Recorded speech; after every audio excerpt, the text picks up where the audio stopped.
No, and It Follows is pretty good too. Yeah. It Follows is okay. Yeah. Anyway, hey guys, it's a lovely day. It's a lovely day. What a lovely day! Okay. Anyway, so It's nighttime. it's a lovely night. It's a lovely night. Okay. Anyway, as you can tell, we have some new smartass in the car with us today, who's like hiding in the corner, like trying to get away from the weirdos in the car. It's I okay. wanted to make room for him. Oh fuck, right. He's been on the show a million times. I'll just stay here and be that like Queen State from Bohemian Rhapsody.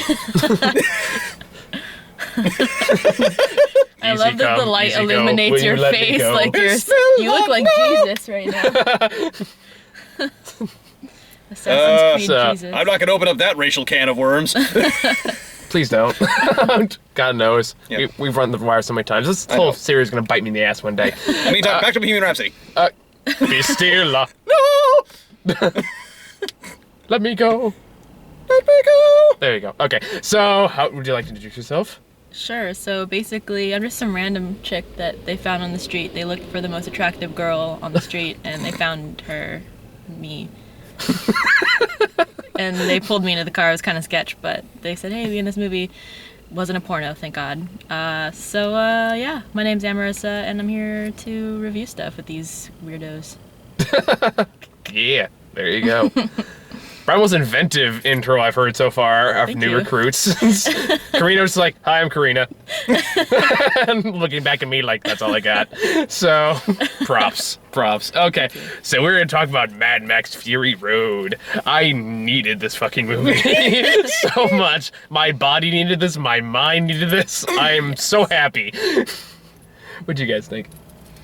My God. I mean, I never really need an excuse to watch Charlize Theron be a badass for 2 hours. Like, I love her, and I think that she did great in this movie. This is definitely the best Charlize Theron role I've seen her in a long time, because her most recent streak has not been very good. We had Prometheus, and A Million Ways to Die in the West. I actually didn't see that one, so I can't. I wouldn't know. They're both kind of meh. Well, A Million Ways to Die in the West sucked, but Prometheus was kind of meh, depending on your viewpoint on it. Could have been better, but Yeah. nonetheless, I still she was great in this. enjoy her. Yeah, in this movie, I think she kicked a lot of ass. Everyone was so badass in this movie. I mean, okay, so do we really need to describe the plot? It's basically a 2-hour chase scene. Yeah. More or less. And that's pretty much like even the actor's been describing this. It's like, this is basically a 2-hour chase scene. No, it's really. But it's astonishing just how well constructed and how well paced this 2-hour chase scene actually is. It knows when to go insane, it knows when to go over the top, but also knows when to dial it back and actually focus on developing their characters and giving them like actual background personalities and all that fun stuff. And also build the world that's already been established. What's the rule for spoilers in this?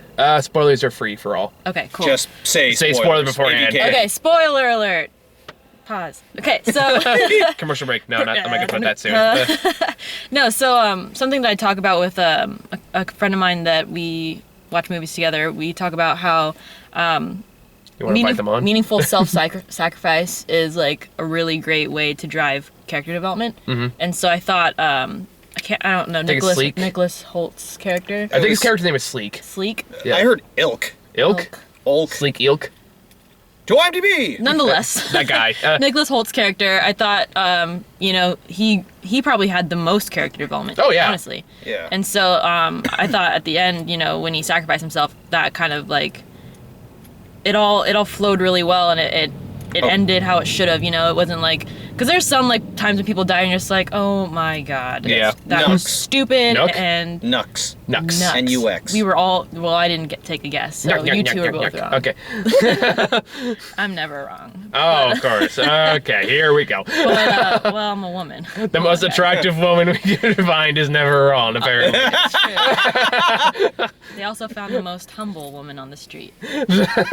But, no, yeah, I definitely felt like that created some really, really good character development, and it made his character, like, kind of well-rounded. Like, he kind of started off as just a psycho character who really wanted to prove himself and kind of die, not a hero, but, you know, basically fulfill whatever his destiny is. And I thought... Go on a blaze of glory. Yeah, and which he did. Yep. Which he ultimately did. And yeah, A glorious exactly. blaze of glory. So I thought that was really cool. No, you're right. Like what's his name? Nicholas Hoult. Yeah. Nicholas Hoult. His character, I think, among pretty much all the other characters, did have like the biggest arc. Yeah. Of all the rest of the characters. Of course, I actually, like I said, I watched Road Warrior for the first time in preparation for watching this movie, and I was kind of comparing the two, obviously, because you know, Sure. same director, all that stuff. First off, I realized this is what George Miller would do on a budget compared to Road Warrior, which had no budget and somehow still managed to deliver on just pure insanity. A lot of this movie is pure insanity for the most part, but I think we're talking about on the way back is just insanely well constructed insanity. Yeah. Which is just a weird thing to say, because it's not like the SpongeBob movie where you're sitting there half like, what the fuck am I watching? This is like actually stuff like, it makes sense within the world that they establish. Right. Yeah, like every set piece is a new, like, has a new setup in terms of like what happens. Each thing has like own danger, you know, its own little. Well, I mean, it's like you don't have to watch the other Mad Max movies to get what's going on, or to even know what the world is. The movie does a very good job of being an introductory piece to everything that's going on. One bit that did concern me initially was the fact that Tom Hardy has like the narration monologue at the beginning because he's Mad Max. Mad Max as a character is notorious for being a man of very few words. Yeah, that's like true. in the Road Warrior, I think he had a total of, I read this somewhere, 16 lines. Wow. Total. And it's like he doesn't talk. He's a very quiet individual. But so I was worried, where it's like, oh god, they're not gonna make Tom Hardy a chatty Cathy, are they? Because that's not who Mad Max is. Right. But no, Tom Hardy stayed very true to the character. He didn't quite have Mel Gibson's Australian accent, but I was willing to overlook that. Yeah, it just kind of sounded like he was doing an even deeper Bane. That's really it. I got that same impression. I kind of did.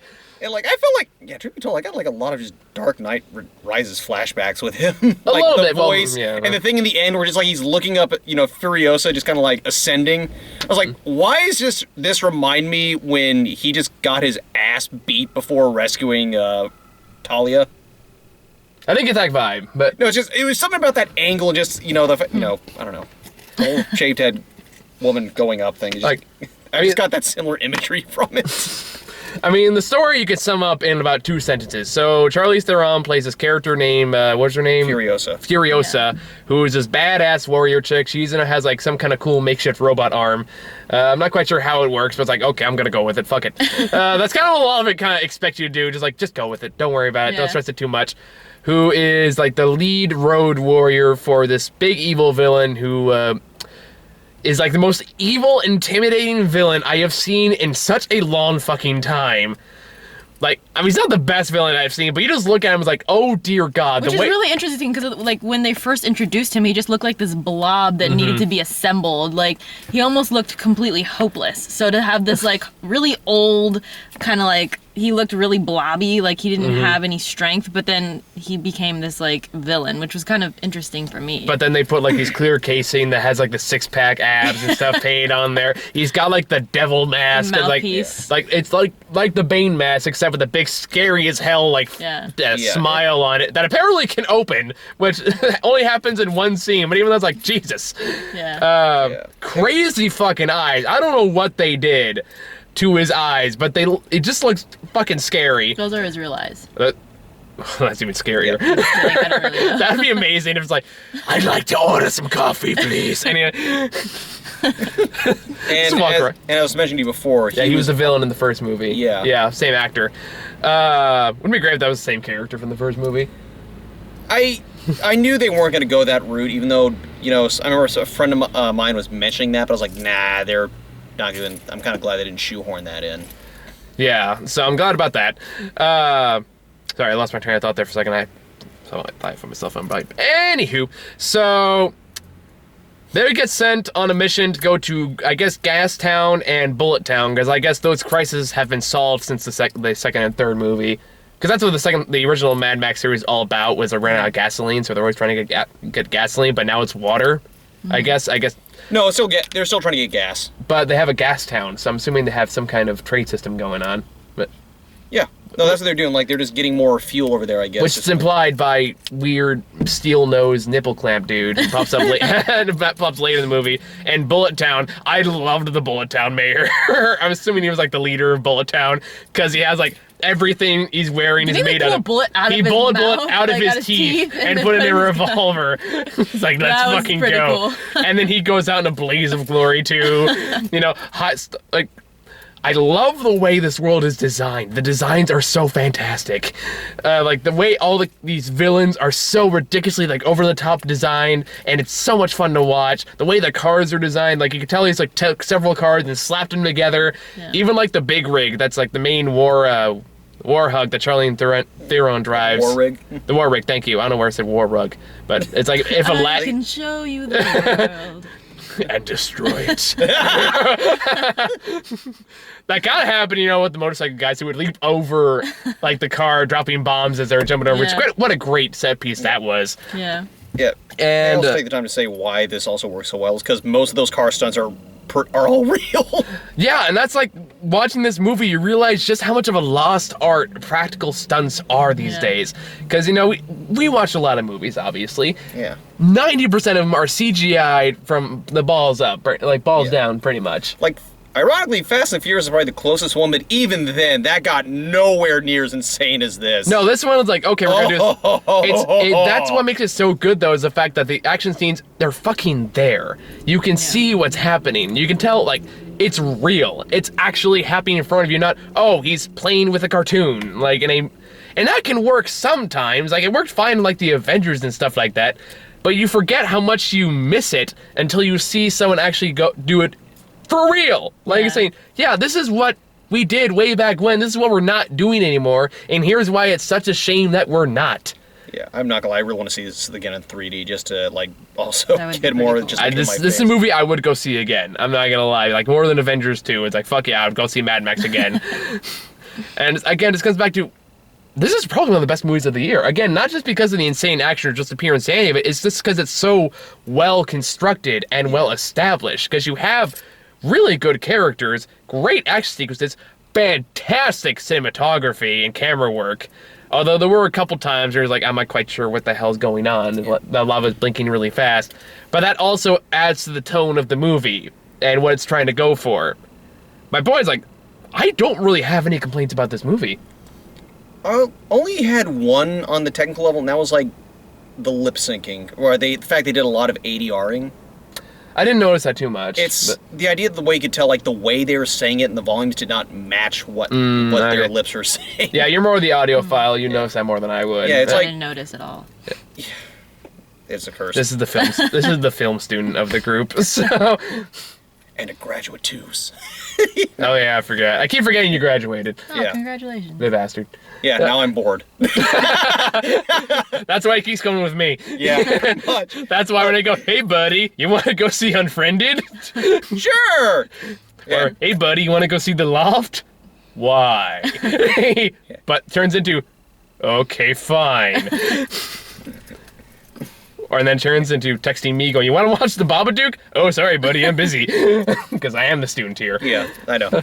But, just, yeah, like I said, that was my only complaint about it, but just, as I said, just, oh, God, it is just so gloriously destructive. Did they film this in Australia? I don't know. I don't care. It looked like it was the greatest wasteland I'd seen in the longest time. Because, like, It was really good. like you said, you have the great performances by Nicholas Hoult. That is his name, right? Mm-hmm. Okay, because I'm terrible with names. Who, like, you're not really sure where his character is going at first, because he's just one of the few psychopaths who they actually make a point to emphasize. Yeah. You're not quite sure why, but he's hamming it up to all extent, but it's still like a good hamming up performance, Yeah. I guess. Yeah. And sorry, I got text from my girlfriend. But it just, oh dear God, like all the performances here are really rock solid. Even like the oh yeah, I forgot to talk about the story it was about. So Oh, yeah. so while they're on the way to Gastown, it turns Charlize Theron character like starts going east. Everyone's like all the other goons I on thought they her were going to Bullet and something else town. Bullet Town and Gastown. Was is it what Bullet they're and called. Gastown? Yeah. Okay. And then there were this, and she randomly starts going east. And everyone's like, "What the hell is going on?" And it turns out she stole the main villain's Emotin Joe. I'm just gonna call him Joe. Evil Bane. How about that? Bane's evil twin. Wasn't evil already. That's what makes him more evil. Fair enough. Touche, my good man. Yes.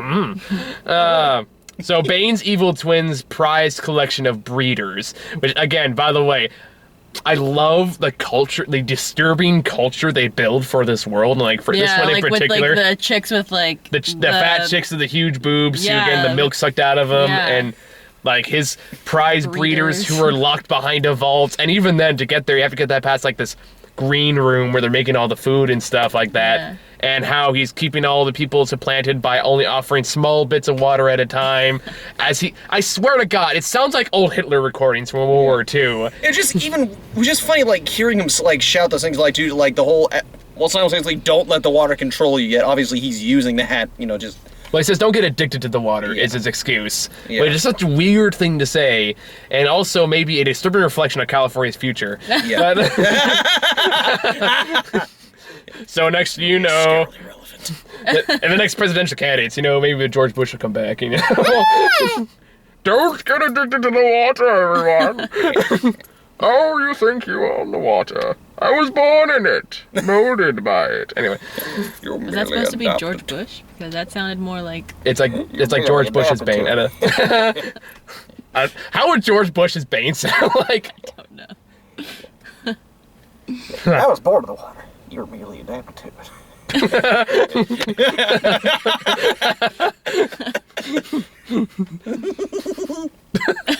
We have fun here. What a lovely night.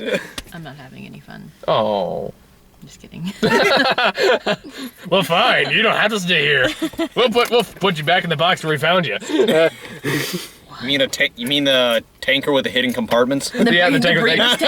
The one the breeders take, you know, and of course one of them was pregnant inevitably. And you think, oh, that's okay. Spoiler alert. They're not going to kill the pregnant one. Oh, you are wrong. I love it. They did the double take too, where you think they kill. Where it's like, you think they're not going to kill her, then you think they do, then they don't, and then, oh shit, they do. Yeah, they do again. And the baby. So it's like, just very brutal. Like, again, it's brutal imagery.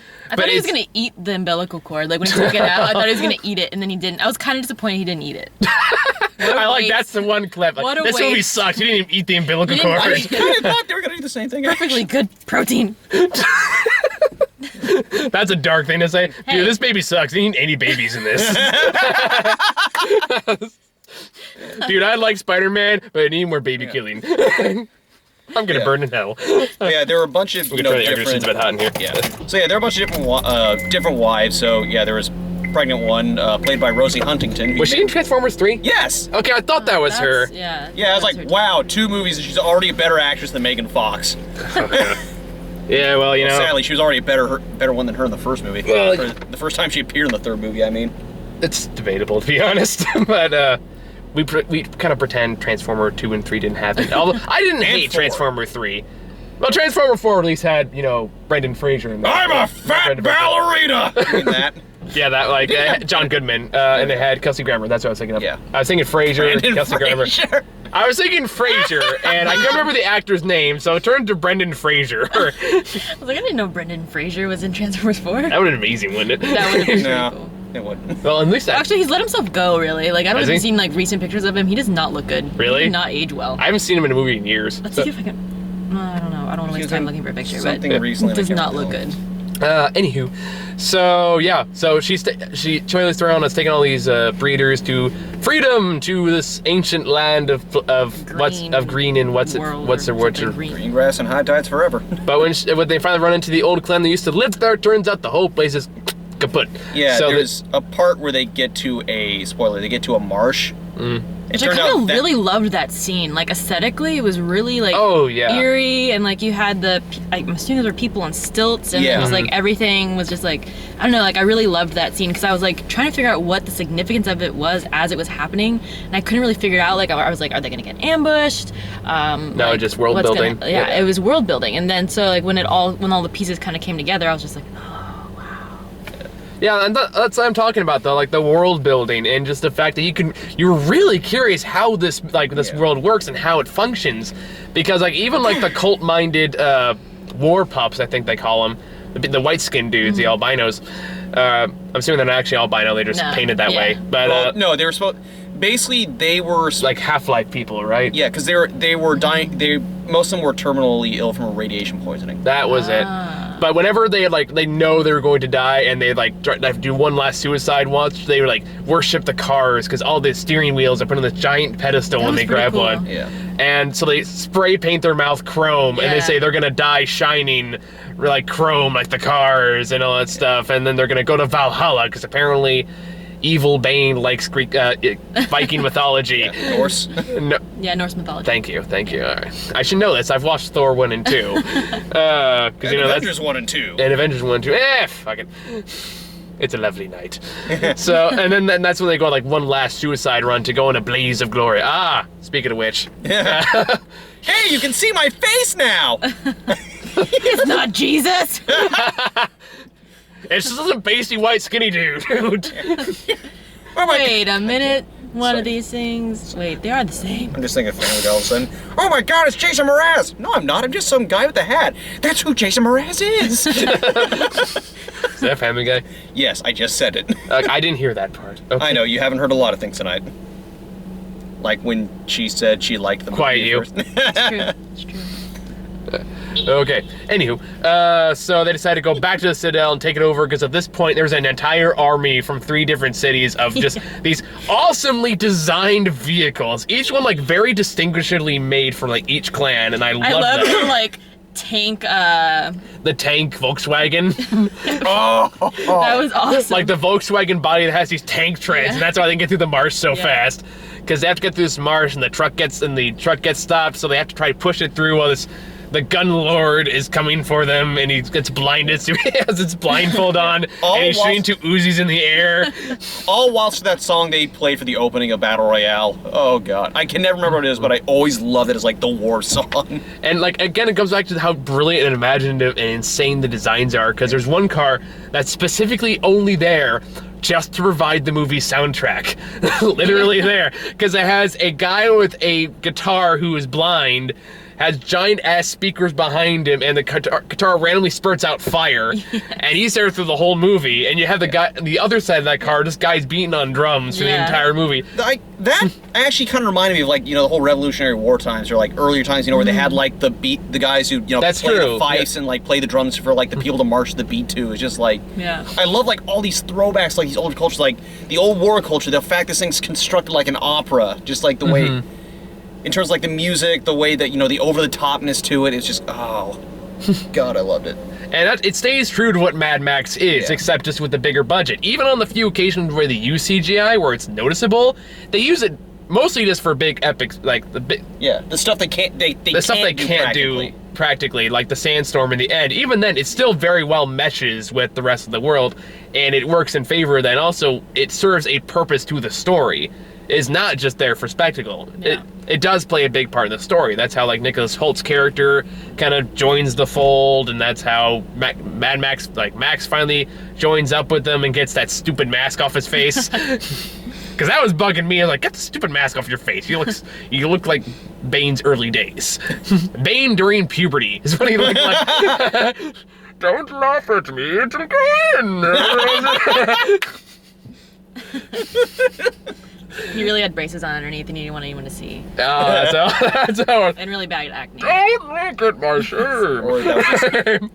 Or it was just one of those really huge headgear retainers. That just, was his headgear retainer. Yeah. It'll come off in a couple years. So yeah, big explosions, lots of fun. I had a good time. And the villain gets an awesome little death scene. Where he just We just fucking shouted in the theater and sounded like the guy next to us. started freaking out too. And he was yeah, fuck you. That was really cool. That was the one problem I had with Road Warrior. It may have been because I had cold beers while I was watching it. But, it built, the second movie, Road Warrior, really built up this villain, Lord Humongous. But for the life of me, I can't remember how he died in that movie. Because he just kind of, he was there and he was just kind of gone. And this one, you remember this villain, and you fucking remember him dying. Yes. These are very memorable characters, and very well-written characters. which is just really astonishing for just how over the top and how fast paced it is that they can do that. Because there are only a few scenes in this movie where someone is not driving at some point. Yeah. It's true. When they are standing still. And even then, like, during some of those action sequences, they find little things to, like, develop, like, you know, the wives, for example. Like, you know, there's the one who actually who can Load a use gun. the gun. The other one who's, like, more knowledgeable of, like, you know, oh, God, theology, just, you know, based on, like, you notice how she's, like, doing different prayers or talking about, like, history things. And then, of course, there's the other one who's more the mechanically engineered type. And the one who's there to help Nicholas Hoult. Yeah. Because Nicholas Hoult has a thing for redheads. I can't say I blame him. She just looked really damn good at those goggles and gauntlets. Yeah, baby, I like the way you wear those gauntlets. Yeah, fix that engine. Oh. Oh, and then there was also the one who, like, was kind of panicky, but then did another double take with that. I was like, oh yeah, the one that said I want to go back. yeah, and then she actually kind of tricked us all with that. And everyone's kind of like, oh, this bitch. Okay. Yeah, and then it was like, oh, well played. And that is one thing, you know, I really liked what I enjoyed about this movie. And I didn't read the article, but I saw the title, so that kind of counts as reading it. But What about the men's rights activists getting their underwear in a bunch? Well, I read that, you know, well, actually, I don't know if I read an article. I think I might have just read someone's post saying that, like, they enjoyed it because of the female characters and that they have complexity to them, and that I can't remember the name of that test, but it's like I think it starts with a B, where it's like when it has to do with like feminism and like how in like almost every single movie, women, only thing they talk about is like when they're talking with other women is men. Yeah. And so this entire movie, I don't think they talked about another man once. Except it's getting away from them. Pretty much. Right? Yeah, Well, but it's not like, you know, like, oh my God, he's so cute, or oh my God, he broke my heart. It's like... Yeah, there's the idea that, like, that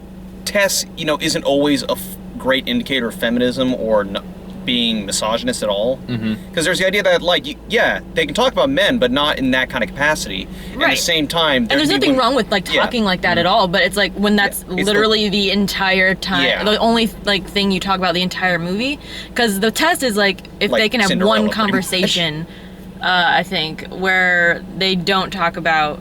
you know, they're talking with another woman and they're not talking about men. And that's what I did really enjoy, like, the complexity of the different characters where you have, like... Because there's this idea that, you know, a strong woman has to be masculine and powerful and like physically strong and whatever, but like you see the complexity of all these characters where you still have the femininity and you have the kind of more stronger, like Charlize Theron, and then you have like the women who, like you said, have you know, there's the one who's a bit more knowledgeable with guns, one a little bit more knowledgeable of like religion and whatnot, one just like they have like, so there's such a vast array scale of just different characters, and I did enjoy that because, you know, I'm so used, like, as a woman, I see a lot of stereotypical characters, and especially in action movies, there's always a damsel in distress, you know, trope, and I thought that was great that wasn't really not at all a like thing. I can't think of many women who were like made a point of being saved at some point. Well, maybe like towards the very end, but even then they were saved by other women.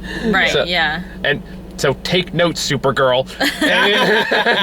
Did you watch that trailer? Yeah. I fucking hated it. I didn't see it. I'm still mad about it. It basically, as someone put it, it looks like another CW show. Whether or not you enjoy that stuff, that will... No, it doesn't. I've seen CW shows. This is not like CW shows. This is like pandering rom-com bullshit. Yeah. Yet I still laugh at some of the bits in there, I'm not gonna lie. Like, I'm on a wait and see on that. I don't know. I'm high skeptical. Like, someone pointed out, I was like, dude, it looks like an SNL sketch about Black Widow. I remember seeing a lot of people talking about that. And I was kind of like, fuck, it does. Damn it. But, on the topic of those other women, though, spoiler alert, well, everyone's talking about the grannies. Oh, the killer grannies. Dude, they were so badass, man. Oh my god, it's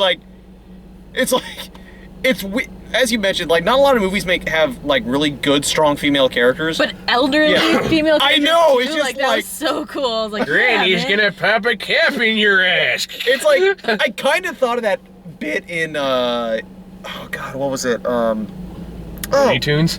No, Monty Python. The thing with the gang of roving grannies. I haven't seen that one, but... Okay, I know they have it in now for something completely different, as well as, you know, Monty Python's Flying Circus, but it's like, that is exactly what I thought of, except just, the fact they made them just, like, gun-toting, like... I loved that. Clubbing badasses, just like... Yeah. Well, I also like this movie that they never stopped bringing in new, unique ideas for these action set pieces. Like, every scene, there's something new. It's never repetitive.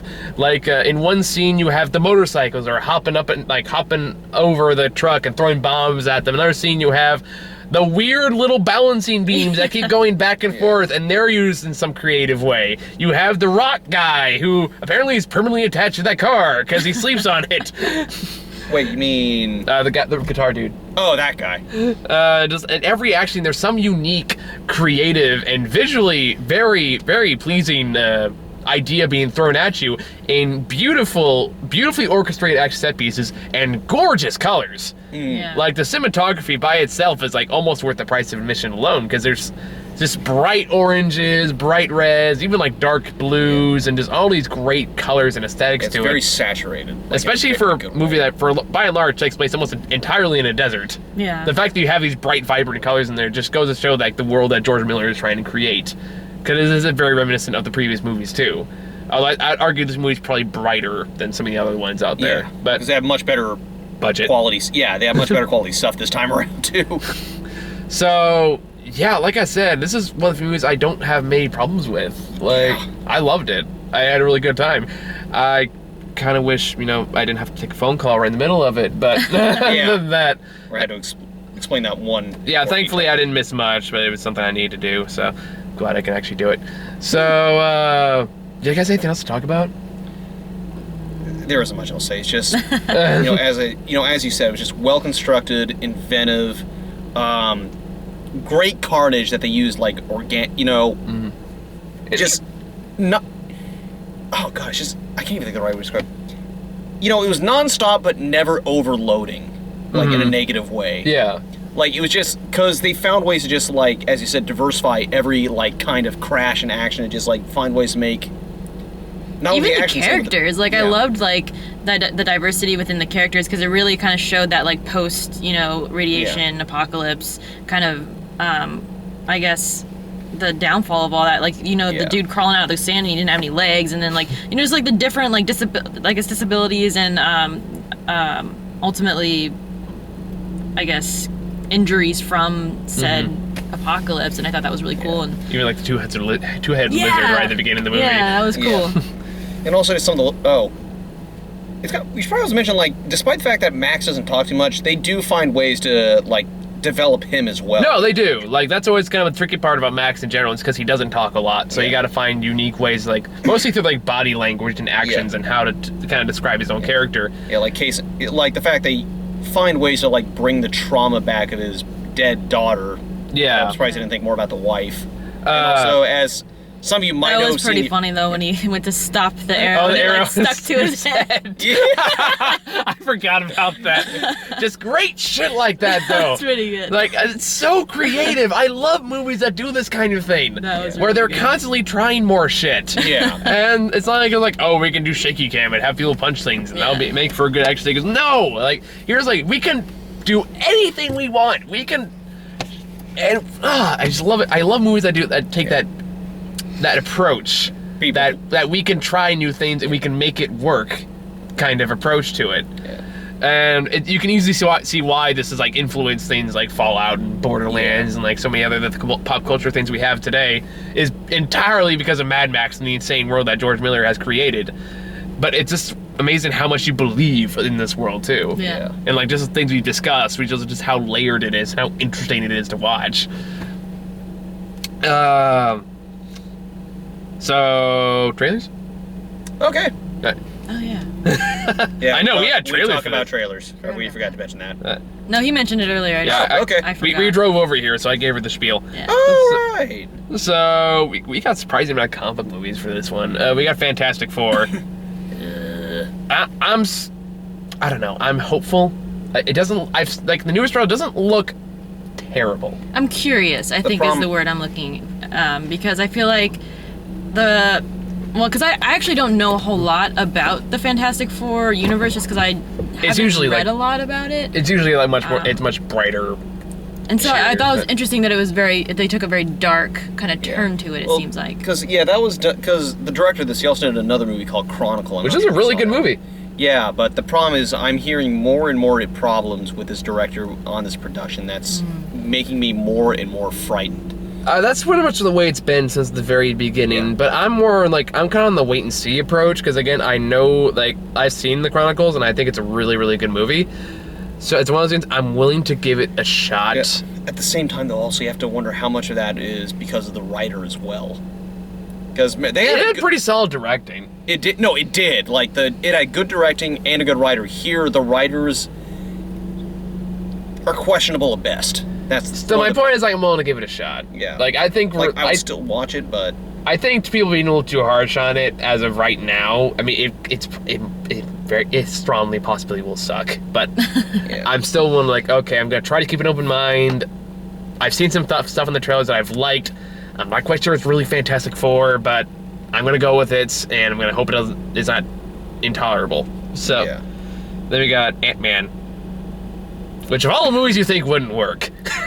I know. I remember when I first heard the idea for. I mean, like because I'd never read the Ant-Man comics because it was always one that kind of like fell. Yeah, he's one of those like, characters. Yeah, and you know, is not as strong and or prominent. And so like when I heard they were making a movie, I was like, that can't do well because nobody knows about it. But I feel like with the success that Marvel's been having, that people are gonna go see it because it's a Marvel movie. Well, I mean, that's and kind of because what he's also gonna make an appearance in I think Captain America: Civil War, right? Yeah, he's in So because he's gonna be in that, I think people are gonna want to like know and see that Yeah. movie to catch that link. And it actually looks funny. Like I haven't seen a lot of Paul Rudd movies, but I think he's gonna do well in this one. Yeah. Well, I mean, like, this one has another one of those movies that had a lot of production issues, too, because just the... Oh yeah, didn't they go through like a bunch of like directors or like? Yeah. What happened was they originally had Edgar Wright, who did the Fantastic Cornetto trilogy. You know, Hot Fuzz, Shaun of the Dead, The World's End, wow. Scott Pilgrim. And also, was it Spaced? Yeah, he did Space, too. That was a fun And it series. was just like, oh my god, this is going to be the best Marvel movie ever. And then it's like, yeah, we're not going to let him do what he wants, so he left. They like, kept a lot of his script, though. well, they kept the story, but not necessarily the script. I think they kept a lot of it in, though, because he's still getting main writer's credit. Well, he's getting a story credit, I thought. I thought he was getting writing credit. Maybe. Fact check later. Yeah. But either way, I'm optimistic about it, because, like, I mean, it even looked like Guardians of the Galaxy. That was one of the movies, like, back when it was like no one knew who any of these characters were. We knew nothing about them. They were like only the most hardcore of hardcore fans knew who Rocket Raccoon was and Drax the Destroyer. You point them into a comment. No, now everybody knows who they are. Yeah. So I was like, they obviously have no problem with trying new ideas. And Ant-Man is a prominent character in the Marvel Universe because he created Ultron originally. Well, in all fairness, that was Hank Pym, not... True, but Scott Lang. Hank Pym's still in the movie, too. Yeah. He's played by Michael Douglas. Yeah, I'm hoping they made some changes, namely his... They're not going to have the wife beating thing in there. I'm sure they're not, because if they kept that in, that would not have gone well. No. Even that, that only happened once in the comics. But, not that I've forgiven it or anything like that, but... You probably shouldn't have. You probably should not have proceeded with that comment. You should have just left it alone after the whole wiping thing. We probably should have just left that alone. Anyway, It's common knowledge in the comic books. Yeah. I'm not saying anything new here. I know. I'm just gonna go hard. No, my point I was gonna say is it's actually much worse in the Ultimate Universe. Oh, yeah. You know, where he beat his wife and then sent ants on her into a coma. oh wow. Yeah. So. I Oh, okay. guess, yeah. So. Yeah, you're right. So perspective-wise. So technically, he did it twice. Yeah. Anywho, so yeah, I'm looking for an Ant-Man. On that note, I like the way they're doing. Yeah. I like the way they're doing Yellow Jacket. That's creative. Yeah. Because in the comic books, Yellow Jacket is the actually another alter ego that Hank Pym evidently takes up after a certain point of being a superhero. Really? Yeah. Huh. So this one they made him a villain. That's actually another Ant-Man villain, but his powers in that one are really stupid because I googled it. So I was like, it's like, wow, who the hell is this? Google. That's really stupid. Okay, it makes sense why they changed that. He had like a nuclear-powered heart or something stupid like that. So he had to get a heart transplant every once in a while. It was really dumb, but comic books. But I'm looking forward to it, so that should be fun. And then we have Poltergeist 3. Insidious. Oh yeah, Insidious. I don't know why I wrote down Poltergeist. Because it was the exact same thing. More or less. I don't know. Insidious 2 was kind of fun, and it's so stupid. I saw Insidious 1. I don't even remember. They're all the same. Insidious 2 was kind of funny because of how over the top stupid it was. Because the Insidious ones were the ones with Patrick Wilson, right? Yes. That's right. Yeah, that was Patrick Wilson. Ethan Hawke was in Sinister. That's what it was. Okay. Yeah. So yeah, that's why I got suck. Then we got Spy, the Red Band trailer this time. Although apparently one you had not seen because you actually laughed at the opening. Well, I've seen that trailer before because Hulu made me watch it. Oh. So, because like, hey, you can watch all the commercial breaks or you can watch this trailer. It's like, fine, I'll watch the trailer. And then I regret that decision. No, the first 5 minutes, like, it's funny. It's like, oh, that's kind of funny joke. I wonder where we're going with this. Melissa McCarthy. Because I'm so tired of Melissa McCarthy. I have nothing against her personally. I mean, I just don't think she's funny. I think with her humor, like, I think it's a little over the top. Like, I loved Bridesmaids. I thought Bridesmaids was super funny. I haven't seen it, but I heard that was a fantastic movie. I loved Bridesmaids. Didn't she also get an Academy Award nomination for that? For, like, Best Supporting Actress? Possibly. But, then I saw The Heat, because it had her and Sandra Bullock, and I love Sandra Bullock, but I thought that movie was horrible. Yeah, I thought it was way too over the top, and it was just like, the humor was just like, it just wasn't... And she's doing the same thing here, and I hate... And that's what, when I saw the trailer for this, I was like, it's the same thing. It's, like, it looks like it could be funny, but, like, all the funny parts are in the trailer, and everything else is just gonna be stupid. And then you had Identity Thief, and then you had Tammy, which I saw, which is I didn't see any of those. I saw Tammy, and it's the only Tammy is the only character over the course of doing the show for almost 3 years I have ever dropped the C word to describe. That is how much I hated Tammy as a character. Oh my. And we're supposed to root for her, and I was like, why? She's a bitch. I'm not gonna get into it. I can go on a whole rant about that, but I'm gonna stop right now. My point is, she's a fine supporting actress. She is fine when she is being helped by other comedians to carry the bulk of it. When she's by herself, she's just stupidly crude. Yeah. Crude is a good and just word. loud and obnoxious. And that's it. That's all she's got. I don't think she's a bad actress. She's just not a funny actress. Right. And not a leading actor. Well, I think she's funny. She just picks a lot of terrible things. Yeah. Because, like, I've seen her, like, just, talking normally. She's a funny person. Yeah, like I said, like, even, like, on Mike and Molly, I don't like that show, but I'll admit she's decent on it. I keep forgetting she's in that. Yeah, like... Because I never watched it, but I mean, you don't watch it, but it's a series of fat jokes and dumb broad jokes, more or less. But my parents watch it. That's the only reason I even know. But she's decent on there. When she tries, she's a good actress. But she keeps doing these action comedy movies where she has to be this over-the-top badass character, but she can't play that part well.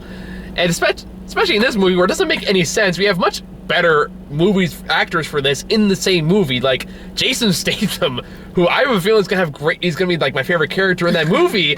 Because I'm still laughing. What was that one bit where you talk about that extreme stunt he did? It was like, I jumped out of a plane on a motorcycle, landing on a train while on fire. Not the motorcycle, me, physically on fire. It's like, I have a feeling he's funny. I like Jude Law, and he was funny in the trailer, but like, and I felt bad because I didn't find any of the female actors in this movie funny. I still couldn't get over the fact that one, like, superior officer, or like the supervisor or something, that was the voice of those Kaiser commercials. Yeah, and she was in the Duff. Oh yeah, she was the mother. That's yeah, she was the mother in Duff. That's another comedy we don't want to talk about. In all fairness, that was still better than some of the other ones we'd seen. Point. So you guys got any final thoughts? Watch this movie. Support it so we will get a sequel. This movie got #1 at the box office. No, it didn't. Pitch Perfect did. Motherfucker. Pitch Perfect got 70 frickin' mil, and this got like 40 something. Dang. Yeah, are you mad? I'm mad. I might change my name to Max.